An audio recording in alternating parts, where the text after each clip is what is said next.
For 6 weeks, I slept beside a stranger, a ring on her hand, a name on her papers, but no warmth, no closeness, no intimacy. At first, I made excuses. She was tired, adjusting, nervous.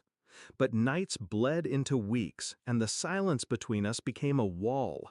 When I finally asked her why, she looked me dead in the eye and said, "My body is my choice. You can't demand anything." She was calm, cold, almost rehearsed. That was the moment I understood.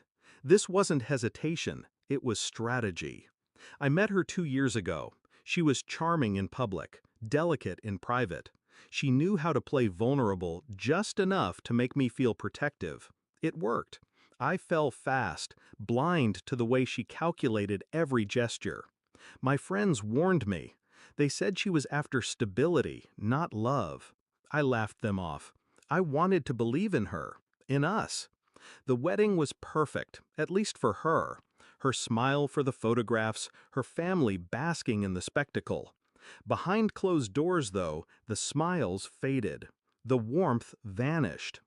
Still, I told myself it was temporary. That's what love does. It clings to hope, even when hope is already ashes. But then I found it. The late-night calls she took in the bathroom. The second phone she thought I wouldn't notice slipped inside her purse. The money transfers from my account to hers, small at first, then larger, hidden under household expenses. And the message, the one that broke the illusion. 6 weeks. After that, I'll file for spousal support. Don't worry, he's clueless. It wasn't written to me, it was written about me. Shock didn't consume me, not rage either, just clarity. She hadn't married me for love. She had married me for leverage, for my name, for my assets, and she thought she'd trapped me. But parasites forget. The host can cut them off. I didn't confront her again. I didn't scream. I didn't beg.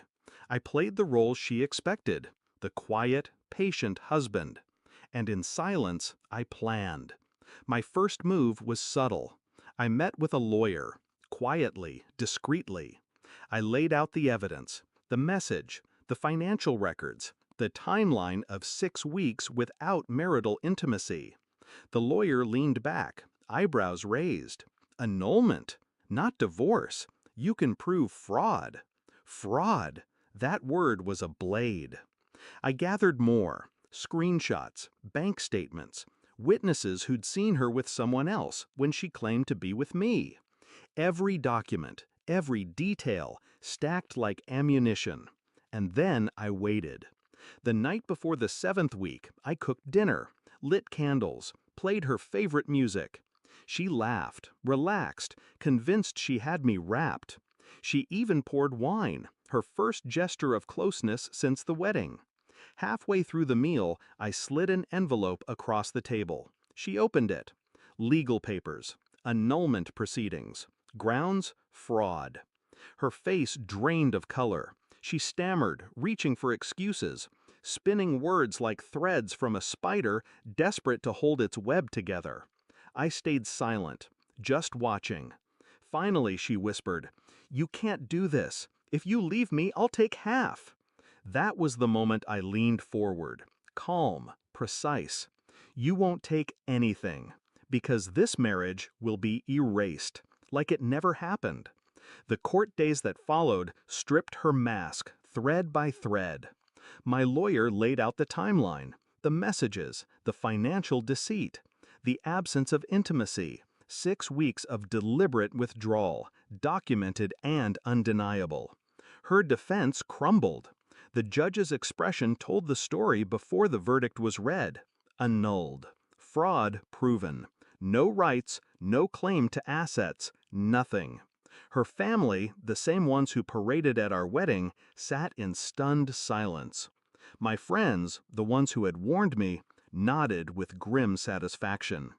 But her face, that was the victory. Watching the realization dawn that her scheme had collapsed, that she had bet everything and lost it all. When it was over, she tried one last tactic. cornered me in the hallway, eyes wide, voice trembling. "We can fix this, please. I wasn't ready."